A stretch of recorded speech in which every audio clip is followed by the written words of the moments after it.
Hello friends, आपका शिक्षा with इच्छा चैनल में स्वागत है। तो आज हम लोग बीएड फर्स्ट सेमेस्टर का पहला चैप्टर पढ़ेंगे, जिसमें हम लोग शिक्षा का अर्थ और शिक्षा की परिभाषाएं देखेंगे। सबसे पहले हम लोग शिक्षा का अर्थ देखते हैं कि इसका अर्थ क्या है। शिक्षा का अर्थ है सीखना और सिखाना।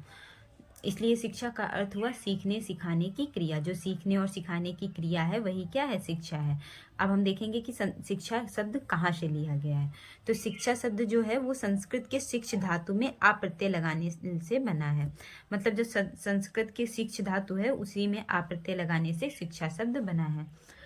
अंग्रेजी शब्द एजुकेशन, इंग्लिश में शिक्षा को क्या बोलते हैं, एजुकेशन बोलते हैं। तो एजुकेशन लैटिन भाषा के एजुकेटम शब्द से बना है। एजुकेटम का क्या अर्थ है, ई और ड्यूको। मतलब एजुकेटम जो शब्द है वो भी लैटिन भाषा के ही दो शब्दों ई और ड्यूको से मिलकर बना है।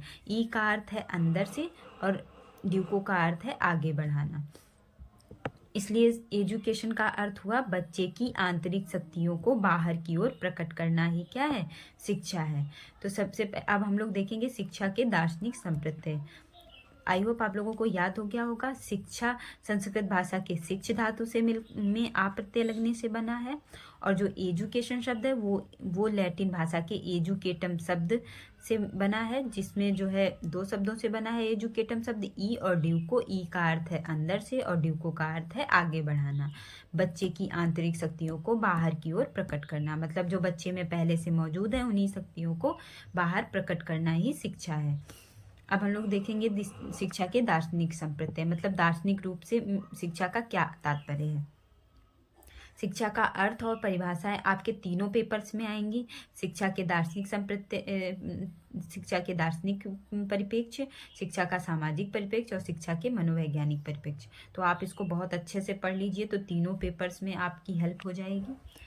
सबसे देखते हैं, मानव जीवन के अंतिम उद्देश्य की प्राप्ति का साधन मार्ग निश्चित करने में दार्शनिकों की गहरी रुचि होती है।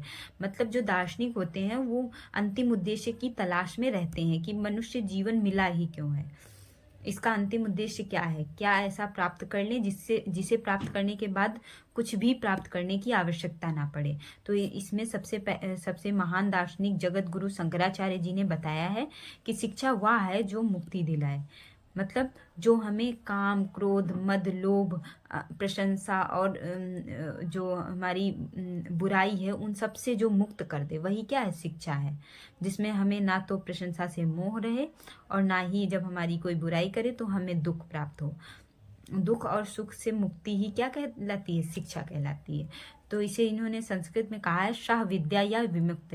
विद्या वही है जो हमें मुक्त कर दे, विमुक्त है। अब हम लोग अगली देखेंगे अपनी परिभाषा। मनुष्य की अंतर्निहित पूर्णता को अभिव्यक्त करना ही शिक्षा है, ये स्वामी विवेकानंद जी ने कहा। मतलब अंतर्निहित पूर्णता जो उसमें निहित है पहले से ही, जैसे कहते हैं सच्चिदानंद स्वरूप, जो हमारी आत्मा का कैसा स्वरूप है, सच्चिदानंद, मतलब सत्य चित आनंद, जिसमें आनंद ही आनंद है। फिर भी मनुष्य को दुख क्यों होता है, क्योंकि मनुष्य भ्रम में है अभी। इसलिए इन्होंने स्वामी विवेकानंद जी ने बताया कि मनुष्य की अंतर्निहित पूर्णता को अभिव्यक्त करना ही शिक्षा है, जो उसमें पहले से मौजूद है। आत्मा हमारी बहुत ज़्यादा ताकतवर है, लेकिन उसकी पावर का हमें इसलिए पता नहीं चलता है क्योंकि हमारी इंद्रियां उस पर पर्दा डाले हुए हैं। तो यही स्वामी विवेकानंद जी ने बताया है कि अंतर्निहित पूर्णता को अभिव्यक्त करना ही शिक्षा है।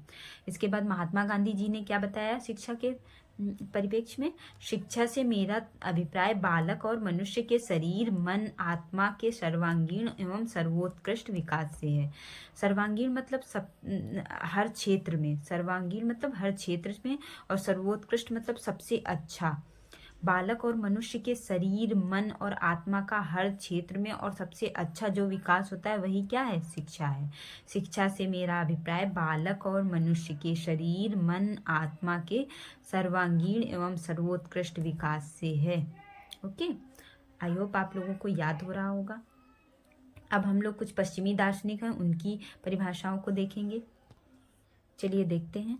शिक्षा का कार्य मनुष्य के शरीर और आत्मा को वह पूर्णता प्रदान करना है जिसके कि वे योग्य हैं। ये प्लेटो ने कहा, जो पश्चिमी दार्शनिक हैं। शिक्षा का कार्य क्या है? मनुष्य के शरीर और आत्मा को वह पूर्णता प्रदान करना है जिसके कि वे योग्य हैं।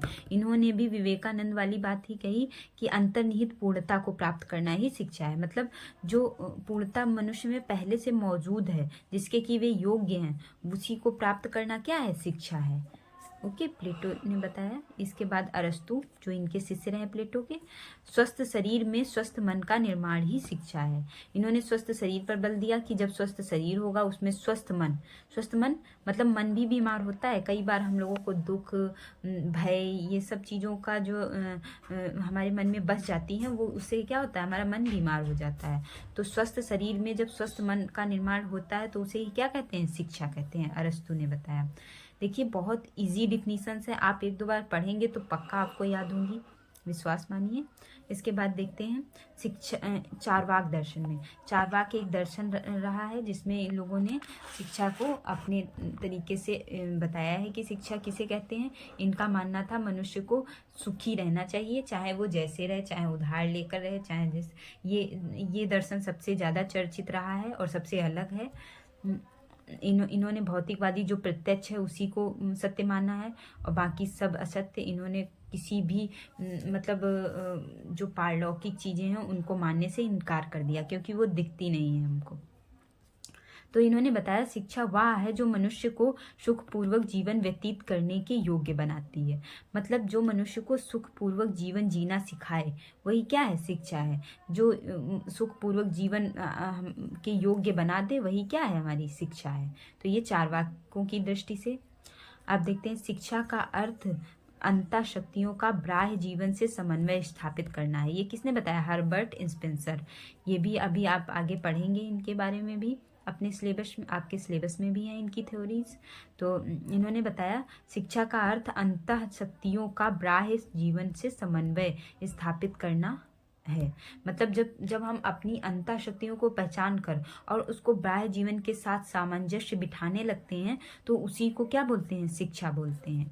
ये इन्होंने बताया। इसके बाद अब हम लोग शिक्षा के सही संप्रत्यय देखेंगे। सही का मतलब है कि इन सभी परिभाषाओं को जो एक में बांध दिया गया है वही हम लोग उसे बांध कर एक मतलब परिभाषा बनाई गई है, वो अब हम लोग देखेंगे। तो देखिए क्या है, ये परिभाषा आपको लिखनी है ज़रूर। कभी भी शिक्षा से रिलेटेड कोई भी क्वेश्चन है आपको ये परिभाषा उसमें डालनी ही है। तो देखते हैं इसको। शिक्षा किसी समाज में सदैव चलने वाली वह शो उद्देश्य सामाजिक प्रक्रिया है। मतलब वह उद्देश्य सहित सामाजिक प्रक्रिया है। शिक्षा कैसी प्रक्रिया है? सामाजिक प्रक्रिया है। इसमें एक व्यक्ति अकेले पार्टिसिपेट नहीं कर सकता है, इसमें दूसरे की आवश्यकता होती है। क्योंकि जब हम कोई किसी विचार को कहेंगे तो कोई उसका विरोध करेगा, कोई उसका सपोर्ट करेगा। तो सपोर्ट और विरोध करने वाले लोग होने चाहिए, तभी शिक्षा की प्रक्रिया निरंतर चलती रहेगी। जिसके द्वारा क्या होता है? शिक्षा एक सामाजिक प्रक्रिया है जिसके द्वारा मनुष्य की जन्मजात शक्तियों का विकास, देखिए अभी ऊपर हम लोग पढ़ चुके हैं, जन्मजात शक्तियाँ जो उसमें पहले से मौजूद हैं, जिसके द्वारा मनुष्य की जन्मजात शक्तियों का विकास, उसके ज्ञान एवं कला कौशल में वृद्धि। मतलब उसके अंदर ज्ञान क्या है, उसका कला कौशल किस क्षेत्र में है, उसमें वृद्धि तथा व्यवहार में परिवर्तन किया जाता है। और उसके व्यवहार में परिवर्तन, जैसे बालक है एक, तो उसको नहीं पता होता है कि हमें कहाँ किस टाइप का व्यवहार करना है, तो कई बार वो जो घर में व्यवहार कर रहा है वही व्यवहार वो बाहर कर देता है। लेकिन एक जो बड़ा मनुष्य हो, मतलब जो मनुष्य होंगे उनसे आप अपेक्षा करेंगे कि ये एक मतलब सभ्य व्यवहार करेंगे। तो वही जब हम बच्चे को धीरे धीरे सिखाते रहते हैं कि उनको ऐसा व्यवहार कहाँ करना चाहिए, तो वो सीख जाते हैं कि कहाँ पर हमें किस टाइप का व्यवहार करना है। तो व्यवहार में परिवर्तन किया जाता है। क्या किया जाता है? शिक्षा एक सामाजिक प्रक्रिया है जिसके द्वारा मनुष्य की जन्मजात शक्तियों का विकास, उसके ज्ञान एवं कला कौशल में वृद्धि तथा व्यवहार में परिवर्तन किया जाता है और इस प्रकार उसे सभ्य, सुसंस्कृत एवं योग्य नागरिक बनाया जाता है। कैसा नागरिक बनेगा जब उसके कला कौशल में भी वृद्धि हो गई, ज्ञान में भी वृद्धि हो गई, जन्मजात शक्तियों का भी विकास हो गया है, और व्यवहार में भी परिवर्तन करना वो सीख गया है। तो वो कैसा नागरिक बनेगा? एक सभ्य, सुसंस्कृत एवं योग्य नागरिक बनाया जाता है। देखिए, आप दोस्तों के साथ होते हैं तो कोई दूसरा व्यवहार करते हैं, आप घर में होते हैं तो कोई दूसरा व्यवहार करते हैं। तो व्यवहार हमारे स्थान पर निर्भर करता है। आप जैसे दोस्तों के साथ व्यवहार करते हैं वैसा आप घर में व्यवहार नहीं कर सकते, क्योंकि उसकी एक सीमा है। यही सीखना क्या है? यही एक सभ्यता कहलाती है। जब हम ये सभ्यता सीख जाते हैं कि हमें किस टाइप का कहाँ पर व्यवहार करना है, तो हम एक सभ्य, सुसंस्कृत एवं योग्य नागरिक बन चुके होते हैं। इसके द्वारा व्यष्टि एवं समाज दोनों निरंतर विकास करते रहते हैं। मतलब व्यक्तिगत क्षेत्र पर भी हमारा विकास होता है और सामाजिक क्षेत्र पर भी हमारा विकास होता है, जब हम सभ्य, सुसंस्कृत एवं योग्य नागरिक बन जाते हैं। तो आज हम लोग यहीं तक पढ़ेंगे। इसके बाद जो शिक्षा की प्रकृति है वो हम नेक्स्ट वीडियो में पढ़ेंगे। आई होप आप लोगों को याद हो गया होगा। वीडियो ज़्यादा बड़ी नहीं है, आप 1-2 बार रिपीट करके देख सकते हैं अगर ना समझ में आए, और अगर फिर भी नहीं समझ में आता तो प्लीज़ कमेंट करें, हम आपके डाउट्स ज़रूर सॉल्व करेंगे।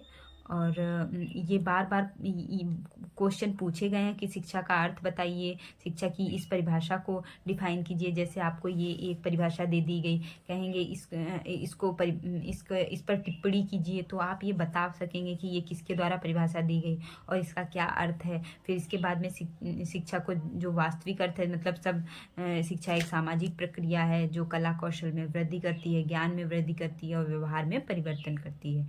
इसी प्रकार अच्छे से पढ़ते रहिए। अगर आपको चैनल पसंद आया तो प्लीज़ लाइक, सब्सक्राइब और कमेंट करें। Thanks for watching my video.